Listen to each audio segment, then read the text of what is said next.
I'm delighted to welcome all of you to the inaugural panel discussion of BU's Women Leadership Coalition.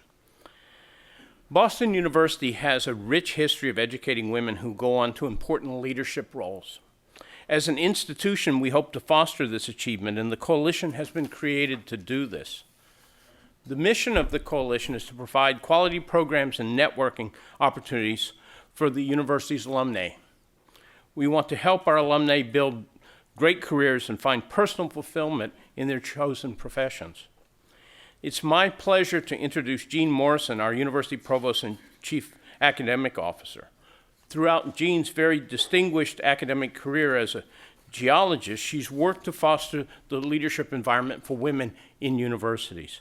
She led the development of the Women in Science and Engineering program at the University of Southern California, where she was before she came to Boston University, and has been instrumental in the revitalization of WISE, Women in Science and Engineering, at BU.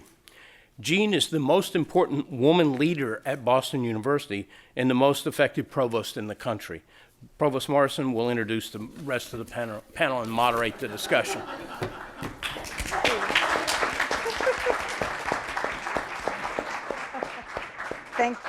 Thank you, Bob. I'm really delighted to be able to moderate this discussion today with these really distinguished Boston University graduates. And so I'll do a brief introduction of each. And then we have a series of topics that I will pose to the panelists, and we'll have, I hope, open and wide-ranging discussion.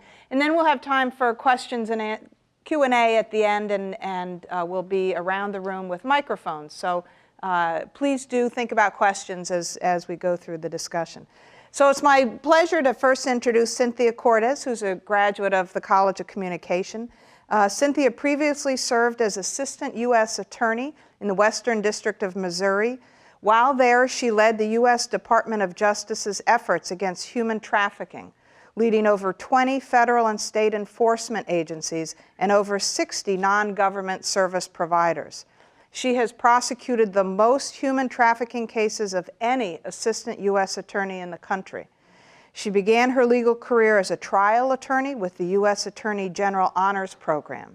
She's currently a partner at Husch, Blackwell, and earlier this week received the College of Communication Distinguished Alumna Award. So welcome, Cynthia.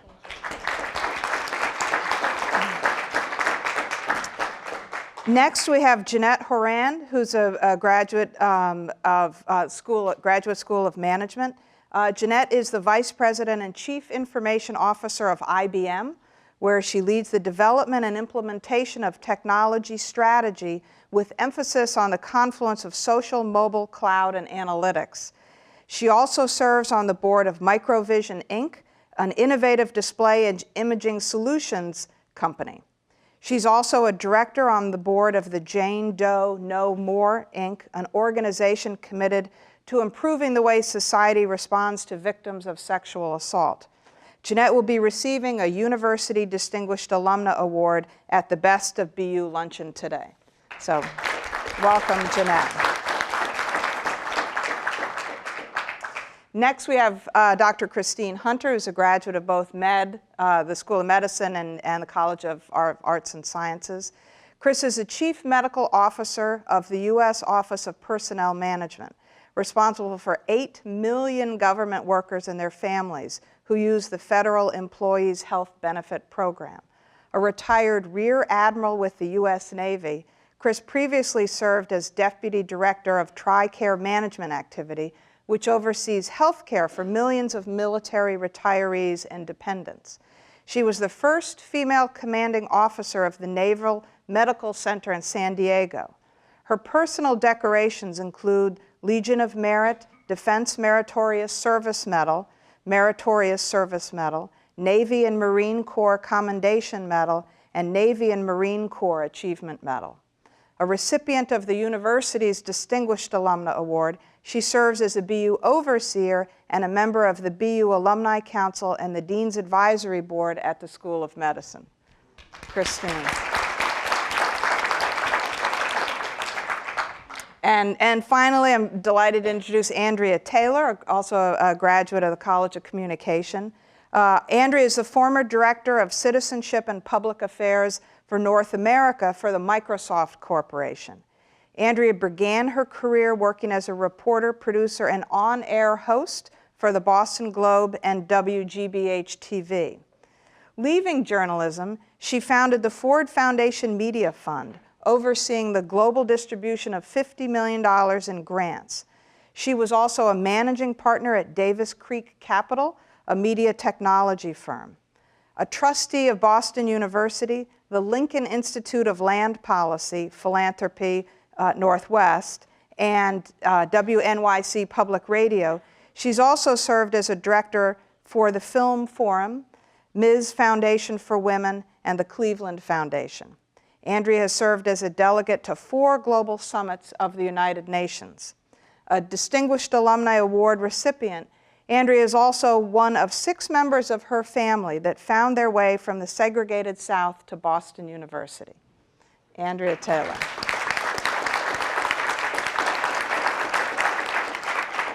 So I think, as you could see from those introductions, we're in for a really interesting, interesting conversation with some extraordinary women. Well, why don't we begin by, I'll ask each of you just to give a brief synopsis of how you got to where you are today. Cynthia, do you want to start with that? Certainly. Well, as mentioned, I graduated from Boston University College of Communications in 2001, and I was a journalism major at that time. I came here from Springfield, Missouri, and most of my BU friends still refer to me as being from the South, although I'm from the Midwest, so everyone's clear. Just because it's somewhere below, I'm not sure which state, we're not all from the South. So I am from the Midwest and grew up in Springfield, Missouri, but came here for a journalism degree. I graduated in 2001 and was very torn at that time of whether I would go on to law school or I would stick with the journalism path. And I had many wonderful, wonderful mentors and professors that very adamantly encouraged me not to go to law school, to stick with the journalism path. You know, I ultimately did go to law school. It's still to be determined whether I come back to journalism at some point. But I went on to the University of Notre Dame Law School and got my JD degree there, and then was fortunate enough to go into the Attorney General, the U.S. Attorney General Honors Program at that time. I was hired in the Civil Rights Division. That led to an opportunity at the U.S. Attorney's Office in the Western District of Missouri in Kansas City, where my husband is from. And we headed back to the Western District of Missouri, where we were both originally from. At that point, I was assigned to prosecute child exploitation offenses, federal offenses involving the exploitation of children over interstate commerce, kidnapping, child pornography offenses, child enticement offenses. I did that for a number of years. And then a new U.S. attorney came in and announced that he wanted to start taking a look at human trafficking. I thought I had seen red flags within my child exploitation prosecutions at that point, so I volunteered after he got that initiative up and going. I'd be interested in doing a few of those prosecutions. Apparently I was the only one who volunteered, because the next thing I knew, I was put in charge of the entire program. And I think there was a notion at the time in Kansas City, Missouri, in the Midwest, that human trafficking wasn't there. At that time, human trafficking had never been prosecuted in the Western District of Missouri in the history of the U.S. Attorney's Office. But we assembled a task force comprised of federal and state and local agencies. We also comprised a second wing of the task force that involved victim service providers, healthcare entities, and nonprofit organizations. I knew that when the victims were rescued, just like the victims of my child exploitation offenses, they would need services as well. We began proactively investigating those cases. And by the time I left in 2013, our district had prosecuted more than any district in the United States. And I don't think that it is that there was some media coverage, I think, at one point that there must be something that Kansas City and the Western District had become the mecca of human trafficking. I certainly don't think that's the case. I think we were very aggressive. I worked with wonderful law enforcement agencies. I also picked up a husband and had a couple of babies throughout the course of the decade at the U.S. Attorney's Office, which we can talk about more today if it comes up. But then in 2013, I knew my task force was alive and well. It wasn't just a notion or an initiative, but there was enough press coverage of it that I knew that regardless of what leadership would be at the U.S. Attorney's Office, it would survive, it would continue on, and I transitioned into private practice. There were some triggering events which led to that and may be relevant today as well. And now, so I'm a partner in government investigations at Husch Blackwell, and I also lead and launched our human trafficking pro bono clinic, and we offer services for human trafficking victims on a pro bono basis for victims across the country.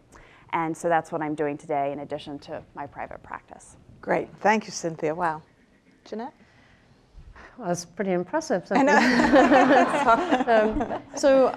I often refer to myself as an accidental CIO. And you probably figured out in my first remarks that actually I didn't grow up in Boston either. I come from a little bit further east than Boston. And I started out my career, I did my undergraduate degree in mathematics, and I honestly had no idea what I wanted to do. And so I certainly could not have said that I mapped out my career to becoming a CIO. And certainly when I graduated, I don't think I would even have known what CIO stood for, which, by the way, it stands for Chief Information Officer. Some of you are not in that world.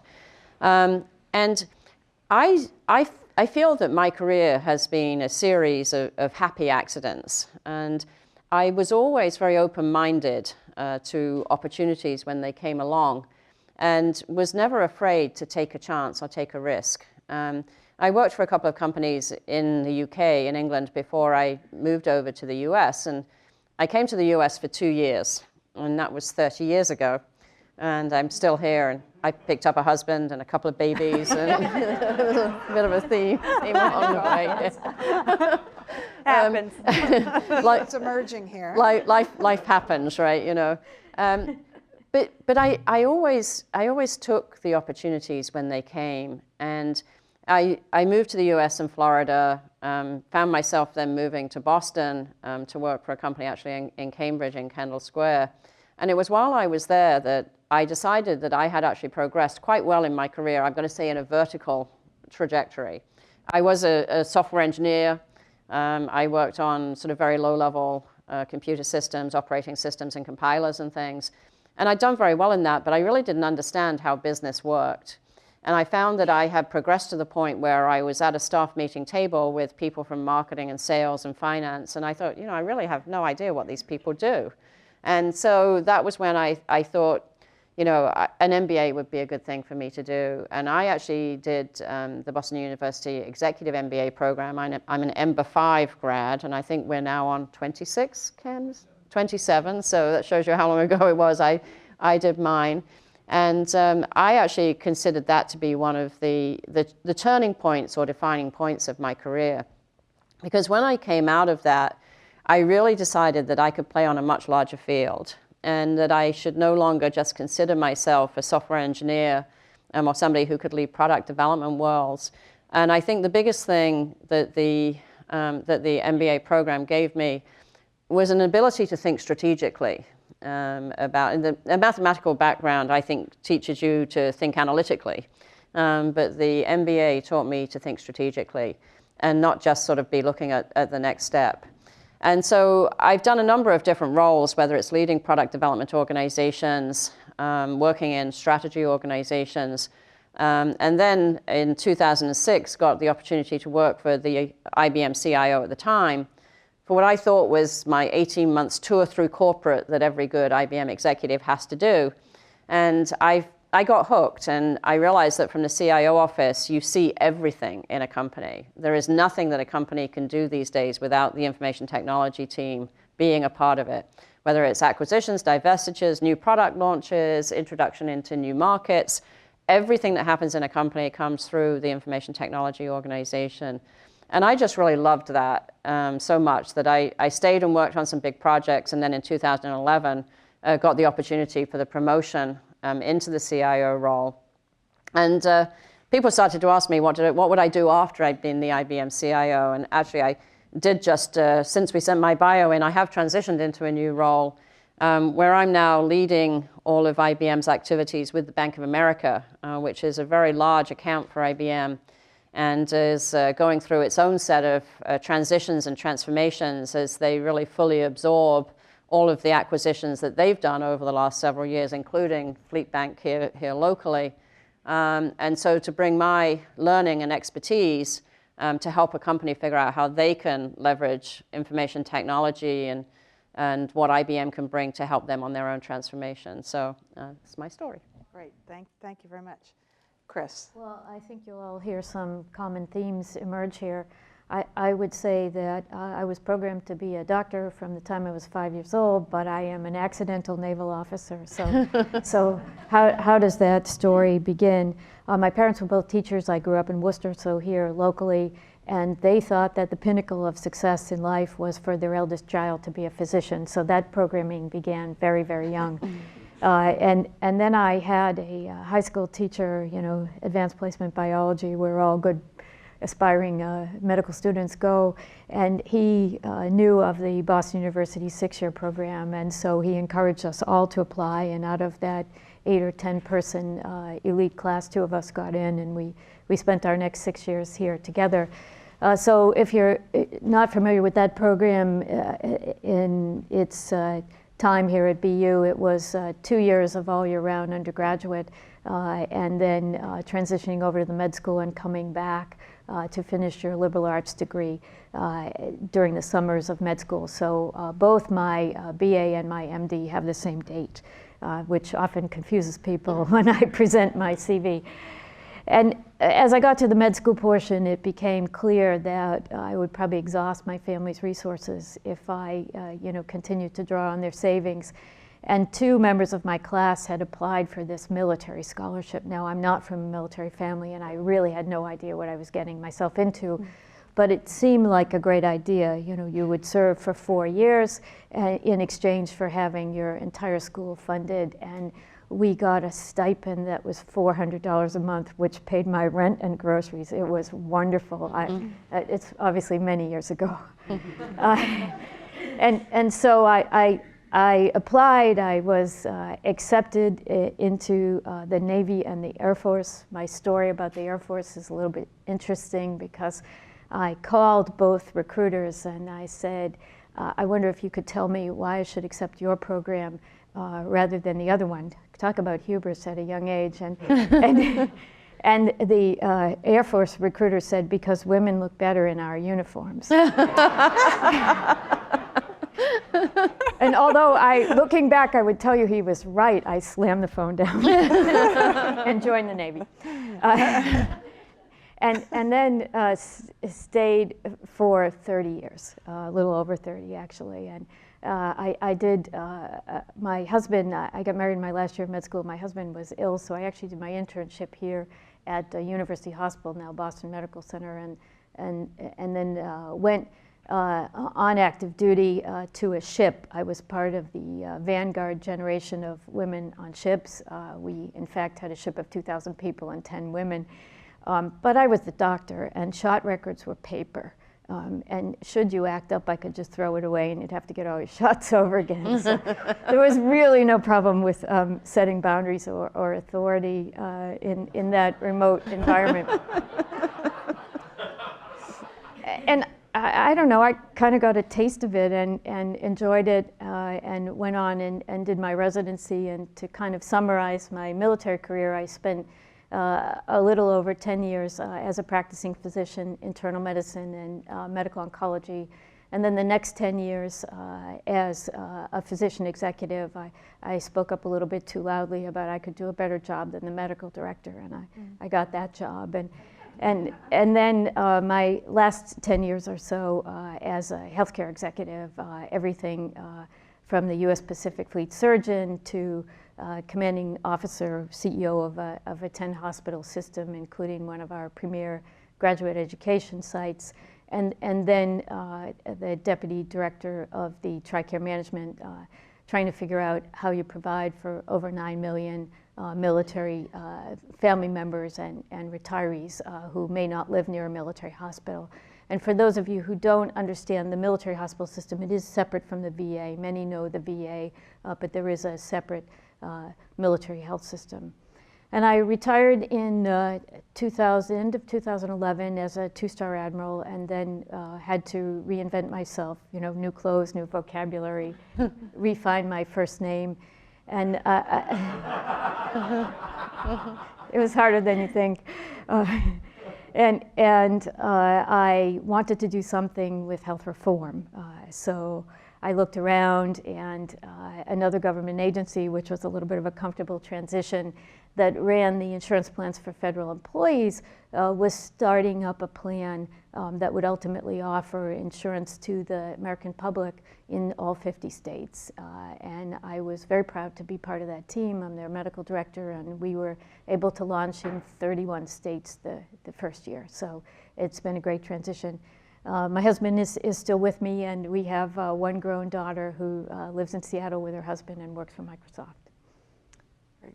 Thank you, Christine. Andrea? Good morning, everyone. It's really a delight to be here, and as you mentioned, there are lots of threads, I think, that you're beginning to see patterns about all of us as women in our careers. And as Jean mentioned, my family has a number of degrees. I think it's actually 9 degrees among 8 people since 1935 from Boston University. And I was born when my parents were here doing their graduate work from West Virginia, and spent part of my childhood here, and then we moved back to West Virginia, which was a real affront to me. You can't imagine for a 5th grader to be moving from Boston and Cambridge, actually, where we lived, to West Virginia. I was quite upset about that, and still am upset about that. I never really forgave my parents for that decision. But anyway, when it came time for me to go to college, I applied to Boston University, following in the family tradition and wanting to come back to this area, and was accepted and began at the School of Communication, pursuing a journalism career, which was really, in many ways, an outgrowth of my being a child of the 60s and very involved in the civil rights movement. I was at the March on Washington in 1963 with Dr. King and 250,000 other people, and had a series of experiences around the civil rights movement that really made me want to be an eyewitness to history in many ways. And I thought journalism would be a way to do that, to tell the stories of social change and what was going on, and to actually be there and to be able to witness them, these experiences firsthand. So I went through the BU program, and with journalism, I had an internship at the Boston Globe during that time. And when I graduated, I was offered a job at the Boston Globe, which I accepted. I also picked up a husband while I was here at Boston University, who was in the law school and was a student leader, and we married and lived here until he finished his law degree, and then moved elsewhere. We went, so I had to leave my great job at the Boston Globe after about 1.5 years, and we moved to California, and I had a series of jobs there, and then we moved back to Ohio. And by this time I had my firstborn child, and it was so this would have been 1970. It was a very different time in terms of how women's careers and pathways were working, and there wasn't a child care support infrastructure. I wasn't really close to family members who could take care of my children. So I had a job actually at the Plain Dealer, the Cleveland paper. But it became clear that working on a reporter's schedule and being a parent really weren't going to work, and being married to a lawyer who was expected to put in, 100 hours a week. So I quit my job and stayed home, it turned out, for about another decade or so, and had 2 more children came along, and I was a full-time parent. But I also wanted to have some kind of intellectual life and some kind of adult life, and so I became very involved as a volunteer in my community, thinking that that would give me some more control than I might have if I were working. And it turned out that I really didn't, because I got so involved that it was no longer mandatory, it was no longer a voluntary thing. I really had to show up because I was providing leadership. And so at that point I decided that I should start a business, and so I began a firm in public affairs and public relations that would allow me to do some work and be an adult and a grown-up, but also to be flexible with my children's schedules. So that's what I did in the 70s and into the early 80s. And then, like many women in my generation, kind of the rules changed and the expectations changed and the environment changed, and I found myself getting a divorce. And I wanted to go back to work, but it was a very hard transition to make. And I was involved in a lot of community activities, including being a member of the board of the Cleveland Foundation, the nation's oldest community foundations, for those who may be familiar. Anyway, it put me in a national arena of philanthropy, and ultimately I was offered a position really without looking for the opportunity at the Ford Foundation to direct their media program. So I picked up my family and moved to New York in the late 80s and had a wonderful career at Ford for 10 years, directing their global media program and traveling and working with filmmakers and documentary makers and storytellers from all over the world and traveling the world. And in the meantime, my children, graduated from schools and went on. And at that point, after about at 10 years of that work, I decided that it was time to do something else. I had established the program. It was up and running. It was an integral part of the work there. And I decided that I needed to go find something else to do. I'm of the mind that once you master something and you've done it, then I'm ready to go find a new challenge. And so I went into the, unknowingly and unwittingly, I went into the .com era, thinking that we could establish a venture fund and do early stage investment. And as we were about to close the fund, it was just before the 9/11 events, and if any of you remember what was going on in the markets at that time, the whole thing tanked, and we got out just before we closed our fund and lost a lot of other people's money. And then I was approached by one of our potential investors, actually, to come and run the foundation that they were supporting on public interest media in Washington, D.C. And I did that and had a series of experiences working with a private family foundation, and then later working here in Boston with an organization called Education Development Center, and trying to figure out ways that technology and new media, which were becoming ubiquitous, were going to impact education and learning and lifestyles. And I stayed at that program until the funding ran out. And then I took a breather. My daughter was living in Abu Dhabi at the time, teaching there, and I went to spend a month with her to learn more about that country and culture. And while I was there, just sort of hanging out, I got a call from someone that I had not funded when I was at the Ford Foundation, but we apparently had a very nice conversation. I hadn't offended them when I said no.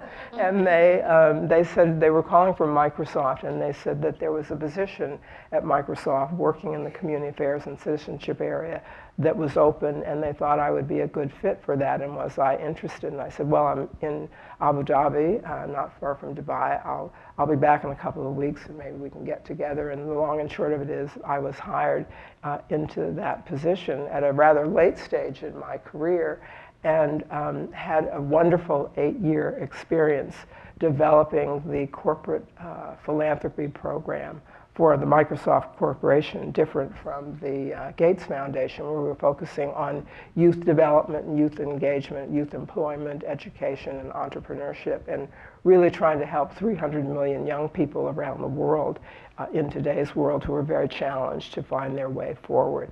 And so it's been a wonderful ride. I often tell my children that if I hadn't stayed home with them for 10 or 12 years, I'd be a lot richer now. But I have no regrets about them, and each of them are now fully grown adults. I have 4 wonderful grandchildren, and it's been an interesting ride. And I would say that for me, I've had so many different kinds of experiences, and someone was asking me on the panel earlier how that worked, and I said, well, I never said no to anything. If someone approached me about an opportunity, in all the positions that I had, someone approached me. I didn't actually go looking for them. I would say yes, and if it didn't work out, you can always go back and renegotiate and get out of it and do something else. But being open and eager and willing to be flexible and take risk is something that I think all of us have talked about, which has certainly been important in my life. Great.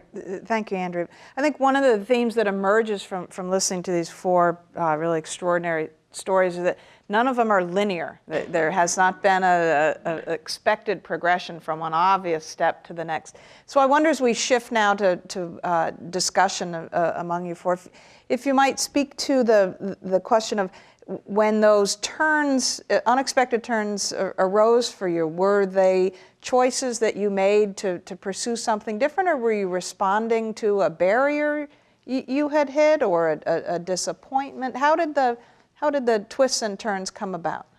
So I'll speak first of all about my decision to come to the United States, actually, which was interesting. Again, it was I'm going to say sort of a different time. It was 1981, and the economy in the UK was not good. The government was capping pay rises, et cetera, and I was young and trying to sort of find my way and set my path. I did not come from a wealthy background, kind of either, and the opportunity to come to the United States kind of presented itself originally as a transfer with the company I was working for. And for various reasons, that wasn't working out in the timescale that suited my agenda. And I just found another opportunity with one of the companies that was a vendor to us, who was looking for people to come to Florida. And I thought, well, why not, right? And I think it's the same as you were saying, Andrea, right? Why say no? I mean, it's like, and as I say, I came mentally for 2 years, and then just actually stayed in that company for 8 years, which was the time period in which I had my babies. And it became a sort of very interesting transition. And it was one actually that was a little bit controversial with my family back in the UK at the time. You're going to this place where people walk around carrying guns and all of these things. And that this would be very risky for me. But after a while, everybody realized that actually, it's not a very long flight across the Atlantic, and people, we fly back and forth all the time. But I think that was really one of my first sort of big zigs, if you like, or zags. Yeah. Cynthia? Well, when I started at the U.S. Attorney's Office, I believe I mentioned I started doing child exploitation offenses. And if for those of you who aren't familiar, federal jurisdiction, there are only a limited number of federal offenses that can be prosecuted, whereas there's a much wider range of offenses that can be prosecuted on the state level. And I was assigned to child exploitation. I certainly was excited about the opportunity, but I also recognized that the reason why I was being assigned to child exploitation opposed to narcotics, gangs, organized crime, terrorism, fraud, corruption, was because I was a woman. There were very few women at the U.S. Attorney's Office. There are more now than there were then, but there were just a few amongst a very large office. And the other person doing the child exploitation offenses in the office was also a woman. So while I very much had a passion for doing those types of prosecutions, I also was slightly offended that I was being told I had to do them because I was one of the women. But what I will say is I did them.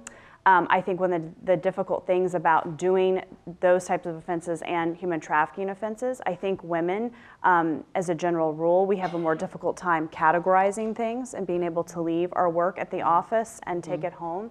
And I think many men in the office probably would have done a better job in leaving the cases at the office and taking them home. I very much carried the issues that the victim had with me at home. I worried about them on the nights and on the weekends. But I will say, I think that trait, which I very early on in my career I recognized as a flaw, my lack of ability of being able to leave it at the office, I think ultimately that helped me in being able to work with the victims in the human trafficking task force that came from that in the later years. I do think that victims of trafficking offenses, whether it be sexual exploitation or labor trafficking, whether it be a male victim or a female victim, I think they have an easier time in working with a female prosecutor and working with someone that has empathy, very sensitive empathy for their victimization. And so that was a very interesting kind of transition from what I was doing early on in my career. Like I said, something that I wanted to be doing, but I felt like I also was tagged to be doing. All the men were doing the organized crime and the other types of narcotics and those types of offenses. But it was successful, I think, in part because of that as well, and continues to be successful today for that reason. So. Interesting. Well, I'll talk a little bit about when I first got my physician executive hat. And I was a practicing physician. I had some roles in training residents. I was happy in my practice. Sadly, we had many young people affected with cancer in the military because that's the population we see. So, many close relationships, as you described, with problems and solution sets that carried outside the office. But I was rather unsatisfied with the way I thought that we were handled as a medical staff. And so when the opportunity came available to throw my hat in the ring for the hospital's medical director, I spoke up. And I was rather junior at the time. The military is a very hierarchical society, and what you're wearing on your collar is really quite important to what you qualify for.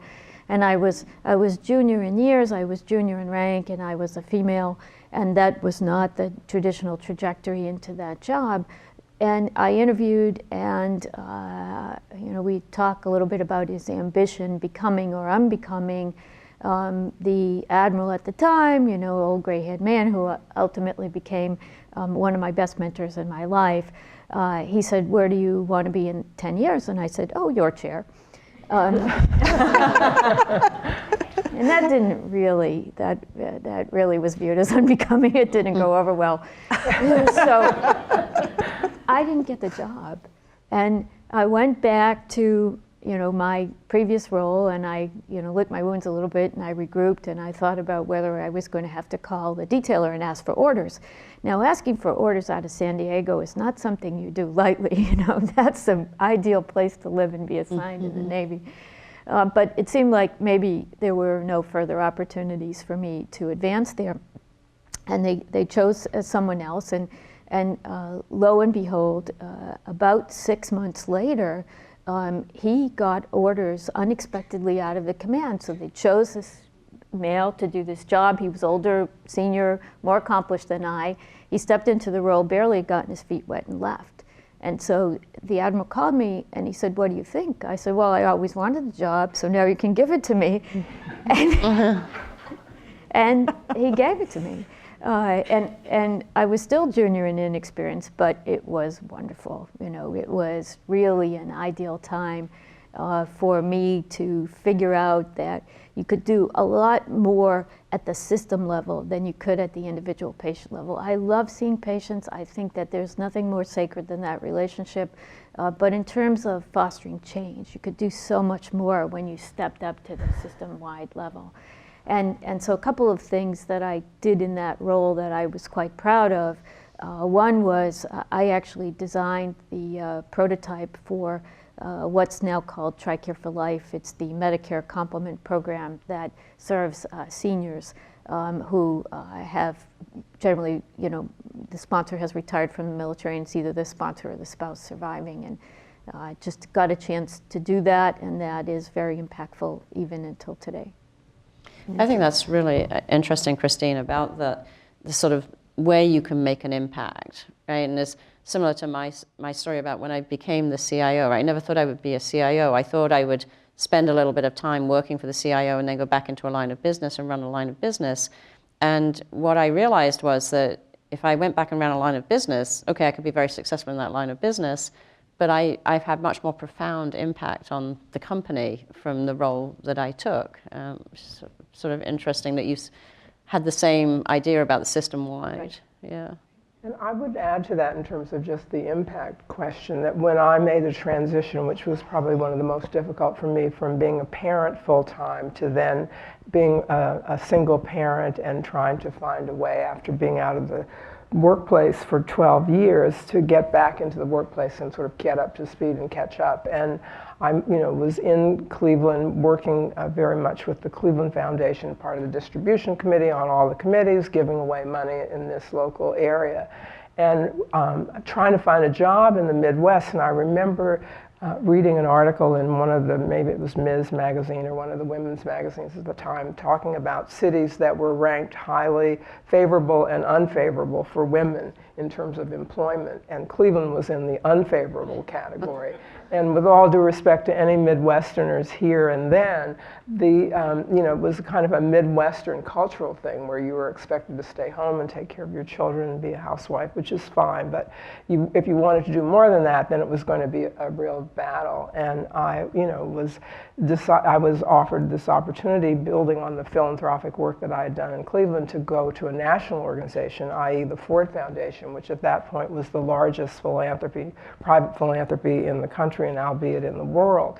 And to have that experience from the local context to the national context, where now you can make an impact on a national stage, and ultimately I became involved in global philanthropy with the Ford Foundation all over the planet.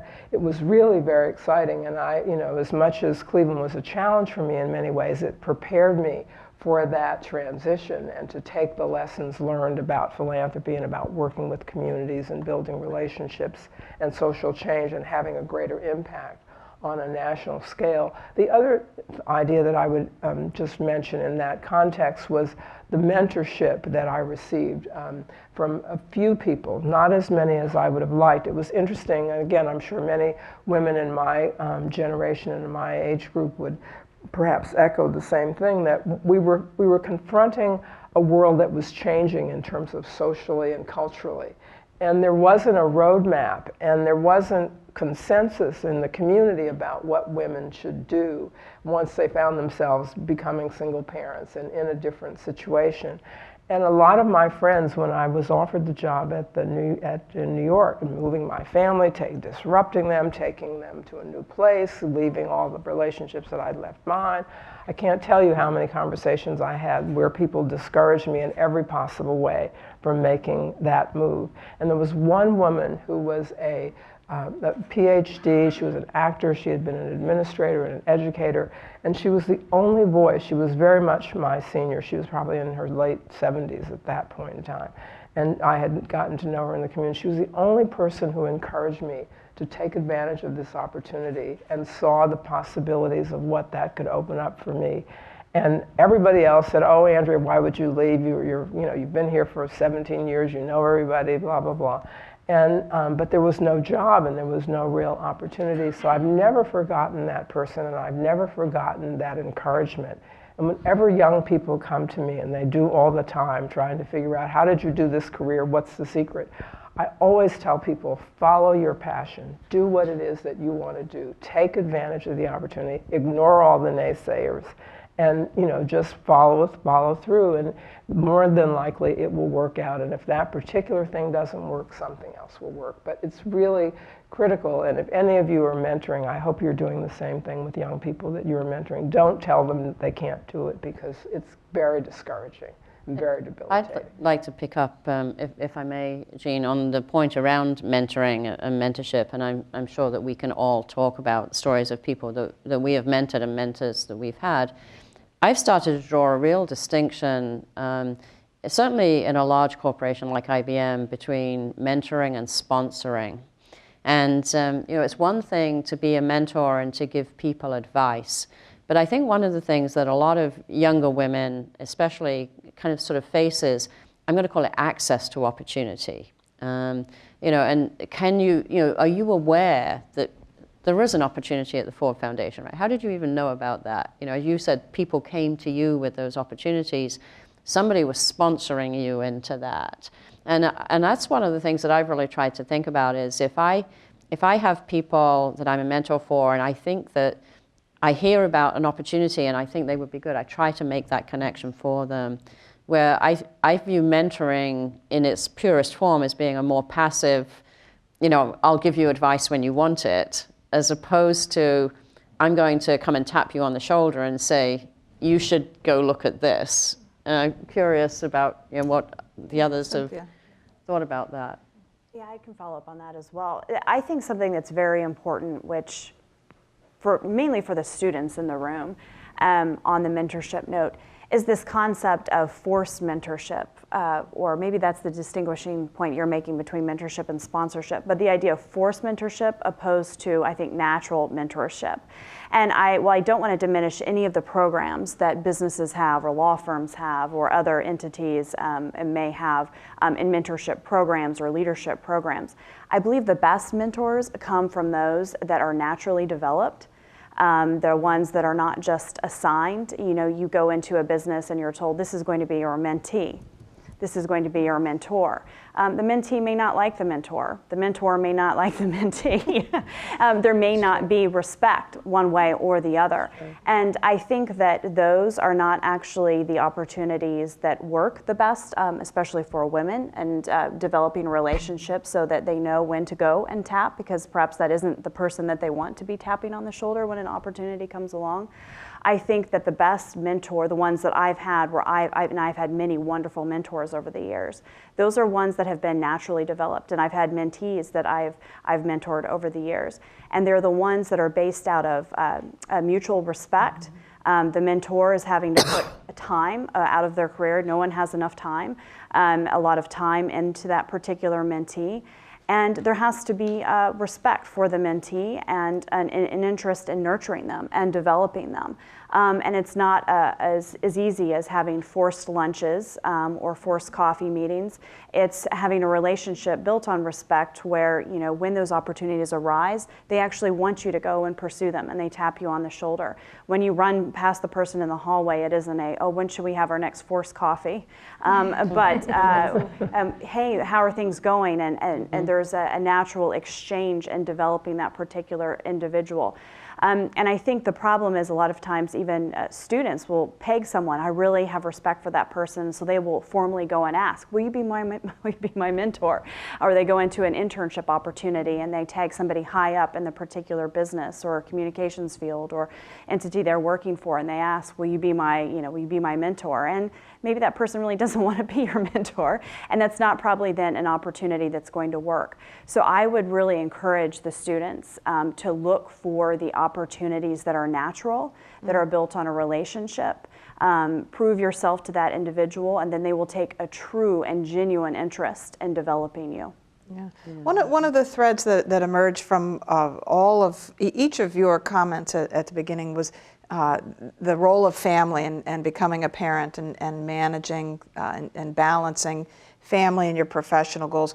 What advice would you give to young women as they think about how to think about both raising a family and really being very aggressive and looking to really succeed and excel in their professional lives?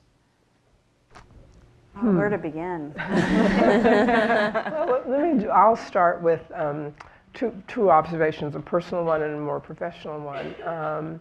In my experience, as I said earlier, I made the decision and the choice to stay at home after a fashion. I had a job, but I had one child when I decided that it was too much. I couldn't work out the mechanics in a way that was acceptable and comfortable for either me or for my employer or for my family. So I said, I've made the decision to have children. Children don't raise themselves. They require attention, somebody's attention and time and thought. And I had been, my mother, who was the graduate of BU, had stayed home with me when I was in my early years, and I remember that, and it had an impact. My siblings didn't have that, and they remember that, and it had an impact in another direction, which we won't talk about. But so I made a conscious decision and stayed home, and I don't have any regrets about that. The one thing that I would say, though, is that if I were to do that again, I think I tried to use my time, in addition to being a parent, as a community volunteer so that I could keep my skills and keep some connection. What I regret about that is that I wish that I had gone back to school during that time and perhaps pursued some additional education so that it would have prepared me even more for what was to come. Who knows what the path might have been had I done that. So that's, if young women today are thinking about taking time out from their families, I would encourage them to try to find a balance between something that interests them and to keep that interest and develop it. Otherwise, you could potentially lose your competitive edge. The other thing that I would just briefly observe is that when I was working at Microsoft and managing a team, that many of the young women in that company were and are the primary breadwinner in their family. And there are many, many examples of young women who are making the money in the household and providing the health insurance and the benefits, and their spouses are staying at home and are taking care of the family and the children and managing. They're not, but it's interesting, they're not staying and taking full responsibility. They usually have nannies and other household help, but they're not working in traditional jobs, or they're working in home-based businesses. And that seems to have its own challenges, but I think there are new models developing for the ways that women can work and manage the family responsibility. I would say, I mean, I took, the opposite path, if you like, and I kept working full time when I had my babies, and obviously I didn't have family, kind of close by either that could really be, that help. But I do think that the most important thing, if you make that decision, is to have whatever arrangement you have. It has to be something that you're totally comfortable with. And it's almost like the reverse of what you were saying, Cynthia, about sort of compartmentalizing. You were bringing your work home. To a certain extent, when my children were in that period, I learned how to, when I was at work, I was focused on work, and I couldn't be worrying about what was happening, with the children where they were, right? I had to have enough confidence that if anything went wrong, somebody would call me, right? And that would be fine. And equally, when I went home, that was family time. And and until my children were well into their teens and they were off in their other activities, we always sat down as a family and had dinner together. Now, sometimes it was at a local restaurant, sometimes it was at home, but we always did that, and that was always the time. And it was almost like if you weren't going to be there, it was, for any of us, whether it was myself or my husband or my children, you almost had to ask permission from the others not to be there. But it became that sort of grounding for us that we were able to do. And I did get to the point where I was the primary breadwinner as well in my family, and to the point where my two children are two girls, and my oldest daughter went to a different Boston educational institution, slightly down the river. And she went to a women's studies class one time where the professor was saying, well, in the 70s, women didn't pursue careers in mathematics and engineering, and they didn't stay home, and they didn't do this, and they didn't go to work. And she's going, my mom did, my mom did, my mom did. And I think that actually gave her sort of an appreciation of everything that you have to do if you want to hold it all together. And sometimes people say, can you have it all? And the answer is no, you can't have it all. And I will say, in that time period, what I really learned was that what I put at the bottom of the stack was myself. To the point where when my children were in their teens and they were now off driving and doing their own thing, and I sort of woke up one weekend and I go, well, what am I going to do today? Nobody has this crying need for me to do something for them. And that was a little bit of a wake-up call to myself as well, to really think about that. So that's the one piece of advice I would give is, don't always put yourself at the bottom of the heap, which was certainly my natural tendency, and I think the natural tendency for a lot of women. So I have the really non-traditional spouse situation, and it was very uncommon back in the late 70s and 80s to have a spouse that stayed home. But I've always been the primary breadwinner, and I think that children need, as has been described here, they need both nurturing and they need role models. And sometimes they can get both in one person, and sometimes they get them in two parents, and we just happen to have the reverse situation. And it was extraordinary for my husband to do that. He's trained as an engineer and worked some early in our marriage, but pretty much made the same decision that you did, that somebody needed to compromise their situation career-wise if we were going to raise a child that would have a fulfilling life of her own. And he has been, very proudly doing that, and very proudly broken all the barriers of the spouses group and those sorts of things. He'd be on the base. We still get mail, Rear Admiral and Mrs. And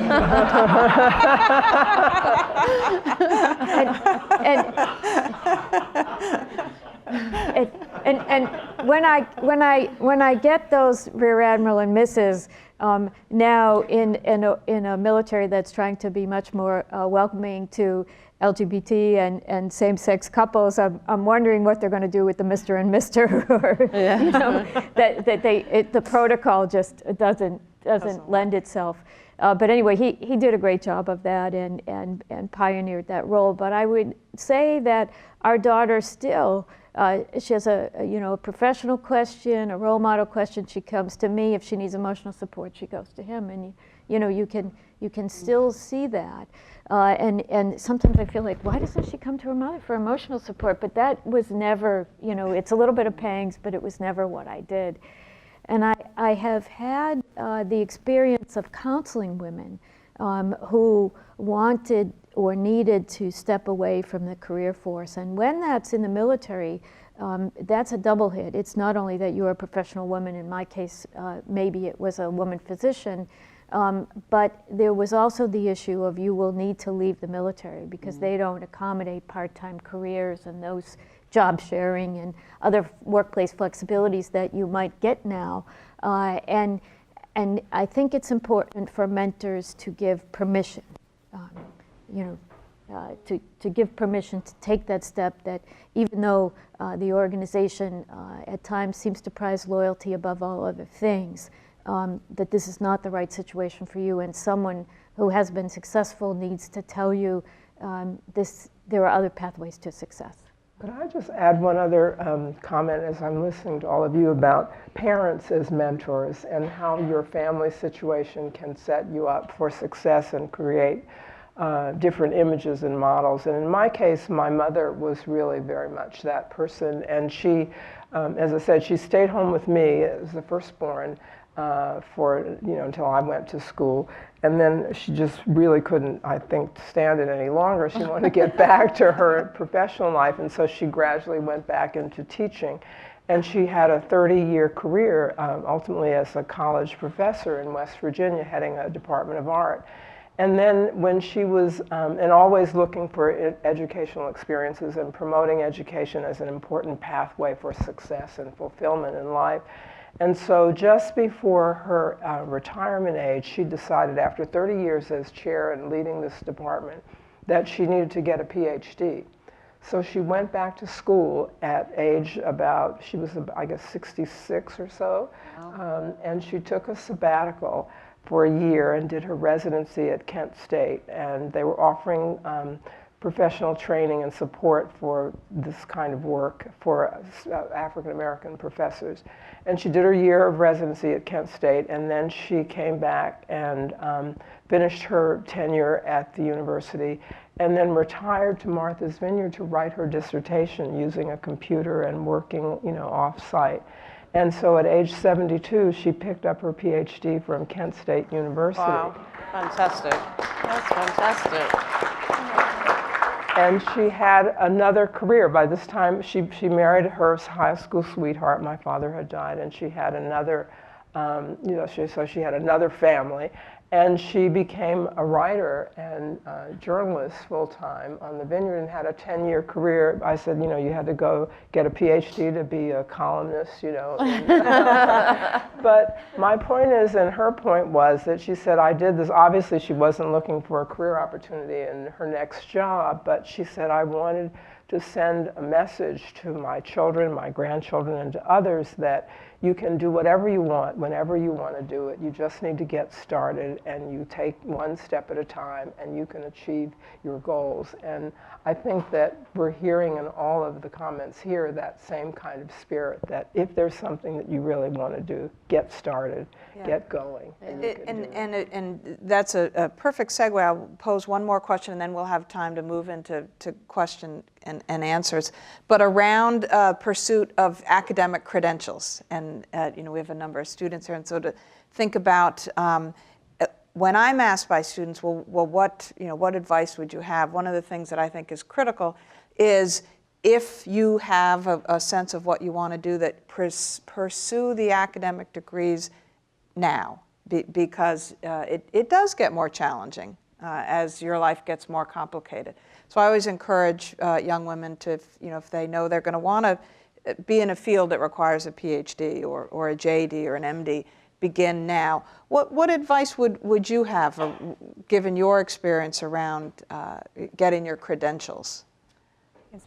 That was one of the reasons why I went on to get my Juris Doctorate right after my journalism degree. I had seen many women go on with plans to work for a little while, maybe start a family, and then come back to get a second or a third degree, and they ultimately never got there.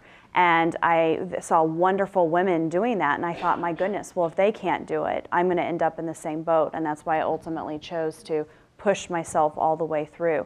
I think there are wonderful advantages of working in between advanced degrees and undergraduate, but that was a major concern as a woman. And like I said, I saw so many of them doing wonderful things and then never got back to kind of finishing off their academic career and then ultimately even getting to the career that they had dreamed for and hoped for. And kind of picking up on this question and the last topic as well, when I was pregnant with my first child, I was also involved in indicting the first human trafficking RICO case in the country. So the first human trafficking offense under the Trafficking Victims Protection Act and the racketeering statute.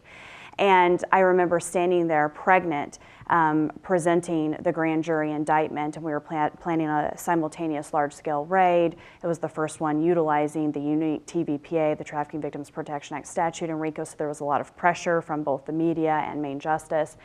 And I thought, my goodness, what have I gotten myself into, first of all, as I stood there pregnant. And I think, too, in law enforcement, perhaps the military is the same way, but in law enforcement, and especially federal law enforcement, there aren't that many women, as I pointed out, both prosecutors and the law enforcement you're working with. And I think at that time, they didn't really know what to do with me.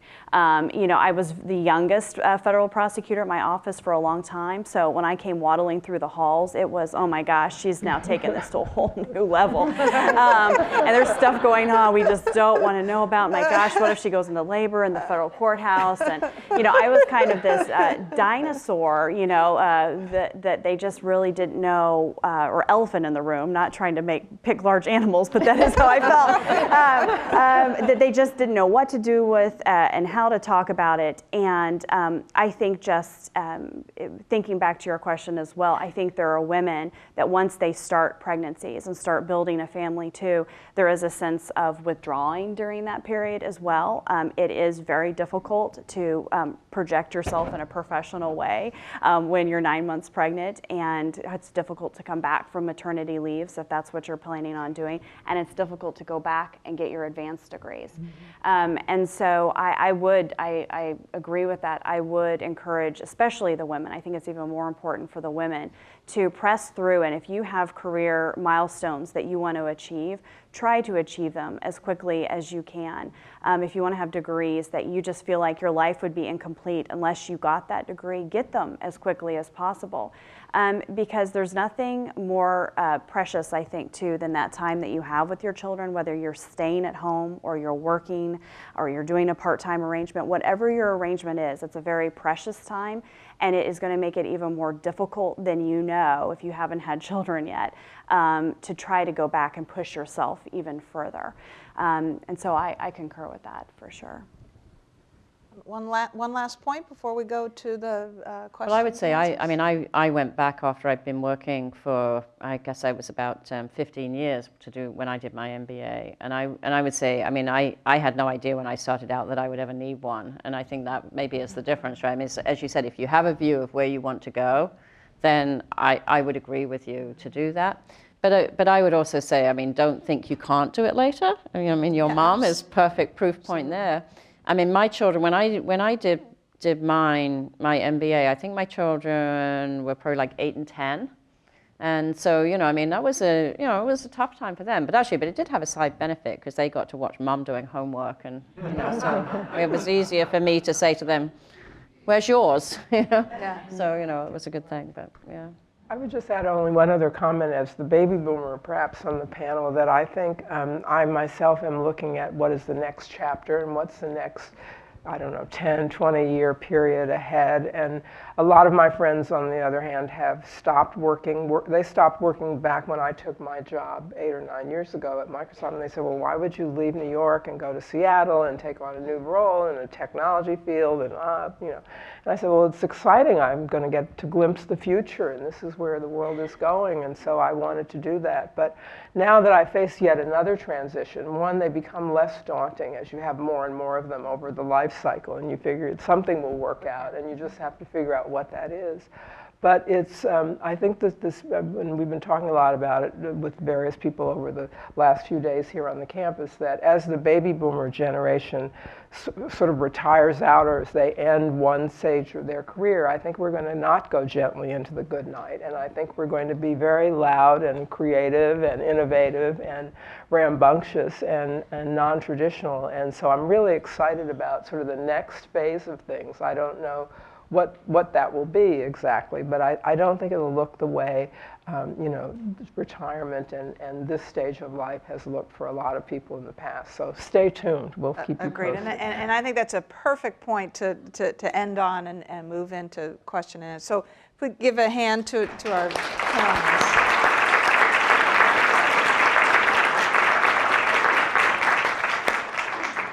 And then we're happy to take questions from the audience if anyone has a particular question. Yes. Here. Please step out. Okay. My question to you all, it seems that you all had drive in a direction very early on. What is your advice sort of career-wise for people more like me who just haven't a clue what they want to do still 10 years after college? Well, I would certainly say I didn't have a clue. I mean, I did not map my career path out, and it certainly sounds like Andrea didn't either. I mean, it's really, you know, take the opportunities when they come. I mean, you at any point in time, you come to, I don't know whether it's a fork in the road or it's a crossroad, and it might be something that you generated where you say, I'm really bored with this job now. Right? I mean, that's quite honestly, that's what happened to me a number of times, right? Okay, I've mastered that, done. Yeah. What's next? And it's really evaluating any opportunity that comes to you or that you create for yourself when you're at those different junctions. And you don't have to do a path that goes like this, right? You know, you kind of zigzag, you know, kind of through your career. And I'll go back to one of the things that Andrea said. If you don't do something that you're passionate about, you know, then it's what's it for? I mean, it's a job, right? And I think if you've invested in an education, you know, and you've invested in yourself to that level, you know, you're not looking for something that's just a job. You're looking for something that you can actually make a difference or you can bring something to it. So let me follow up a little bit, though, and say that sometimes it's not obvious what the next opportunity is, right. Or what you're passionate about. In fact, that's you feel a little stuck where you are, but you're not really sure where that next infusion of energy is going to come from. And we've talked about the role of mentors. I think they certainly are important as individuals. But I've also, at this point in life, become involved with a group of women that gets together just for this express purpose of giving one another some feedback on these types of situations that we might confront. And we've purposefully not developed the closest friendships because we want to be a sounding board for each other, so people aren't trying to develop these into, you know, your good girlfriend to go out for wine with after work, but more the situation where people get together 3 or 4 times a year and they collectively review their situation, and someone else in the group says, well, have you thought about this? Or as I listen to you, I hear this, and maybe I could introduce you to some of my network and you can explore if that's right. And in a couple of cases, it's been really instrumental in giving women in the group the courage to make a change when they didn't think they were ready. It's this idea of grabbing for the next trapeze when you're not sure you want to let go of the one you're on. I also think there's something to be said about looking for opportunities that are just slightly above the notch of where you personally believe you're qualified. So, because two things come from that. If you're looking at that opportunity, it's something that you have a passion about probably. And then secondly, it's also something that's going to challenge you. And so when looking back and the things that I've had that have led up to where I am now, I was either given by accident an opportunity that perhaps I was slightly underqualified to be doing, or it was an opportunity that I saw and no one else was available or whatever the case may be. And then you excel at that particular opportunity. And then you've taken yourself a step up because now you know you can do that specific thing, you've accomplished it well, and then you look for the next thing. And it has to be something you have a passion about, it has to be something therefore that's challenging you, but I think that's how women make those little steps all along the way. If you just sit around doing the same thing that you feel comfortable in, that you're good at doing, that's where you're gonna stay. You know, so I think, you know, you really have to look for opportunities, whether it be in a company that you're already at or an opportunity outside that maybe just puts you outside of your comfort zone. Maybe you think somebody else is probably a little more qualified for, but you know, you go for it, or nobody else is available and they let you have it.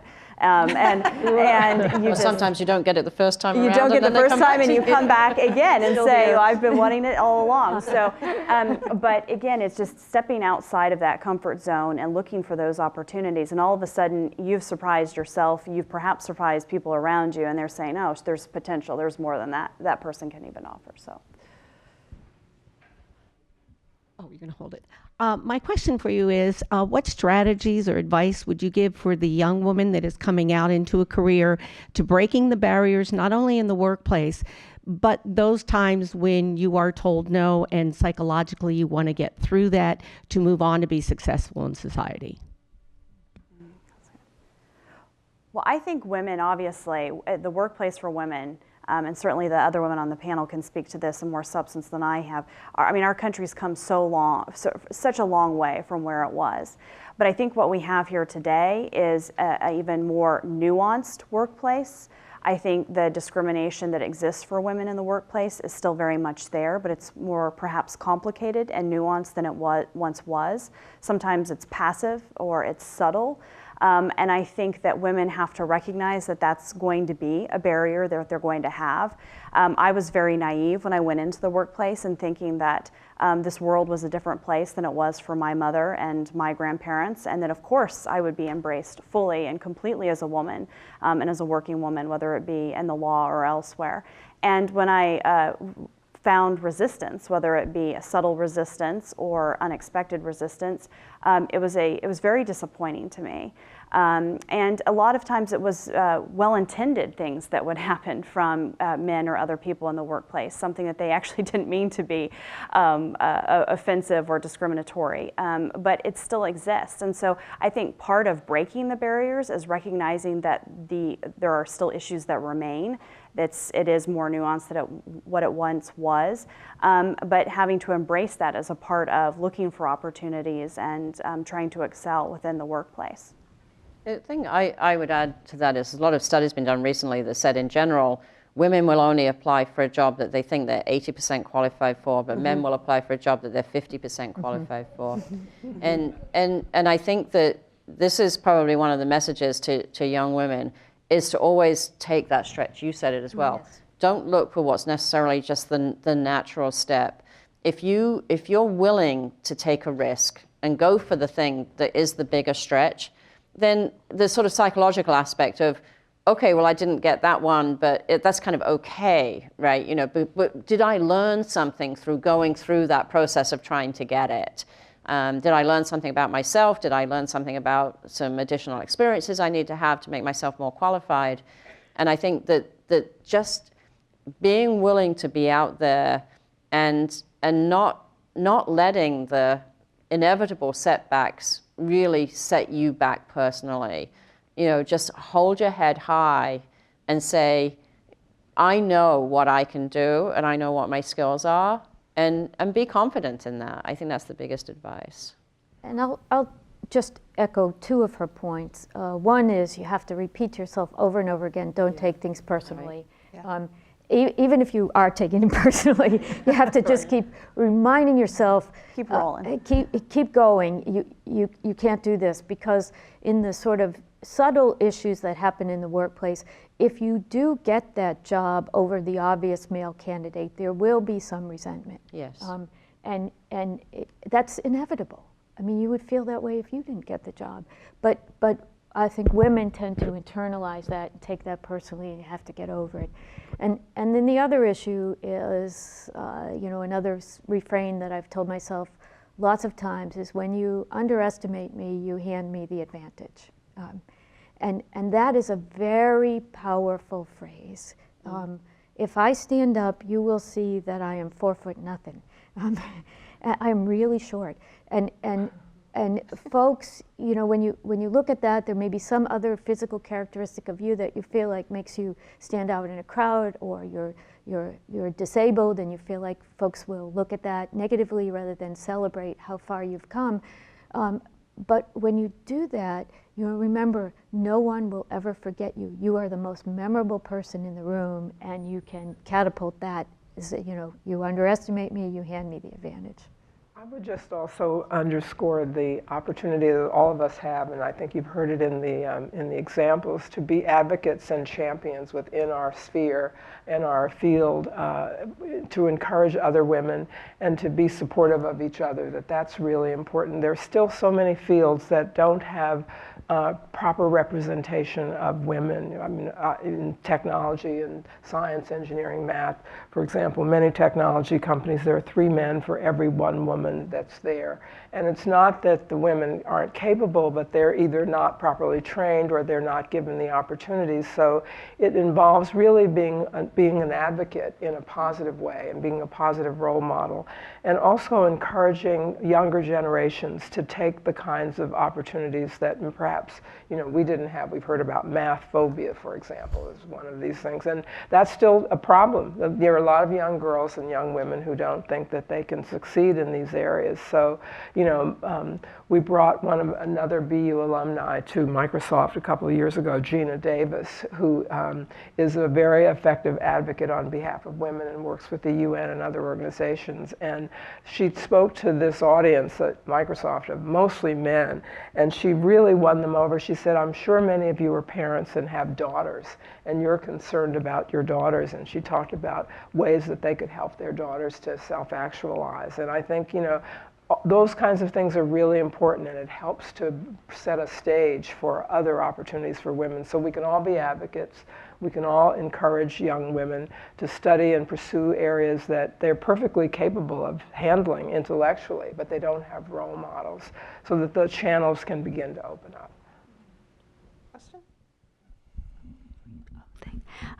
In what ways has BU helped open up these networks and opportunities for you? And do any of you use the BU Alumni Network and go to any events or anything like that? Well, I think this is an example of an opportunity, or an opportunity Boston University is giving for women to. I think it's more recognizing that there are other Boston University grads that have unique paths, women who have excelled and gotten somewhere in their career. I think the most important thing for women is to know that there's a community for them. And I think the most lonely thing that can happen to women, whether they're a working woman or a stay-at-home mom, is to feel like they're the only one. For them to be somebody that's alone in their particular industry, or alone in their particular neighborhood, where they feel like, I'm the only stay-at-home mom, I'm the only one who's doing part-time and doing both, I'm the only working full-time person. And they look at perhaps individuals that they graduated with, and they're doing completely different things.